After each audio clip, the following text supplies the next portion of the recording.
నాగన్న చిన్నప్పటి నుండే చాలా గంభీరమైన వ్యక్తి. ఊరిలో ఎవరు ఎంత సరదాగా ఉండినా ఆయన మొహంపై మాత్రం చిరునవ్వు కనిపించేది కాదు. చిన్న పిల్లలు కూడా నాగన్నను చూడగానే బద్ధకంగా సొంత హడావిడి తగ్గించుకునేవారు. ఒకరోజు ఊరిలో పెద్ద సంఘటనే జరిగింది. నాగన్న తన ఓదార్పుగా నవ్వాడు. అది చూసిన ఊరి జనాలు ఒక్కసారిగా ఆశ్చర్యపోయారు. నాగన్న నవ్వేలా చేశాడో ఆ వ్యక్తి ఎవరు అని అందరూ చర్చించుకోవడం మొదలుపెట్టారు.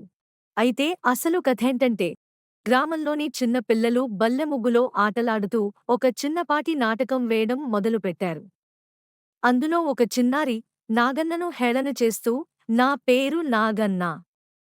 నేను నవ్వను, నేను కన్నీరు కూడా కార్చను" అంటూ అచ్చంగా ఆయనలా నటించసాగాడు. అది చూసిన నాగన్నకు ఒక్కసారి తన బాల్యదినాలు గుర్తుకొచ్చాయి.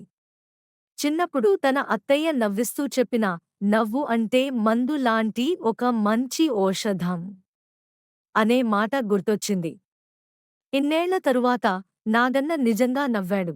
ఆ రోజు ఊరంతా కొత్త సంబరంతో మురిసిపోయింది. నాగన్న నవ్వాడు, మన ఊరు అదృష్టం అని అందరూ ఆనందంగా చర్చించుకున్నారు. అప్పటినుండి నాగన్న మొహంపై అప్పుడప్పుడు చిరునవ్వు కనిపిస్తూ ఉండేది. ఊరి ప్రజలు కూడా నాగన్న నవ్విన చరిత్రను వినడానికి ఆసక్తిగా ఉండేవారు. ఈ వీడియో నచ్చితే తప్పకుండా లైక్ మరియు సబ్స్క్రైబ్ చేయండి.